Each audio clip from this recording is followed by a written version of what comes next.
Excuse me আপু, আপু এদিকে আসো। আসসালামু আলাইকুম, কেমন আছো? আলহামদুলিল্লাহ ভালো আছি, তুমি কেমন আছো? আলহামদুলিল্লাহ। তোমাকে আমি কিছু প্রশ্ন করতে পারি? জি আপু বলো। কোন ক্লাসে পড়ো তুমি? আপু আমি ক্লাস 8। এইটা পড়ো, আচ্ছা আলহামদুলিল্লাহ। শোনো, তোমার কাছ থেকে আমার একটা প্রশ্ন হচ্ছে যে এই স্কুলে মাশাল্লাহ আমি দেখতেছি যে একদম ছেলে মেয়ে ছাত্র ছাত্রীতে একদম ভরপুর মাশাল্লাহ, মানে সিটই পাওয়া যায় না, মানে এত স্টুডেন্ট থাকার কারণ কি, মানে এই স্কুলের বিশেষত্বটা কি আমাকে একটু বলো।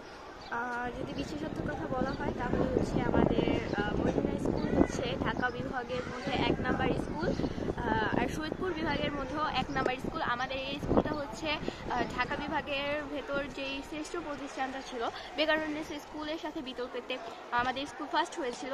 সো সেই সাইড থেকে যদি বলতে চাই তাহলে হচ্ছে আমাদের মদিনা স্কুল শহীদপুর অ্যান্ড ঢাকা বিভাগের মধ্যে 1 নাম্বার স্কুল। আর এখানের বিশেষত্বর কারণ হচ্ছে আমাদের স্কুলে ডিসিপ্লিন হচ্ছে ডিসিপ্লিনের দিক দিয়ে হচ্ছে 1 নাম্বার, আর পড়াশোনার মান খুব ভালো, তার জন্য আমাদের এই স্কুলে সুনামধন্য স্কুল বলা হয়।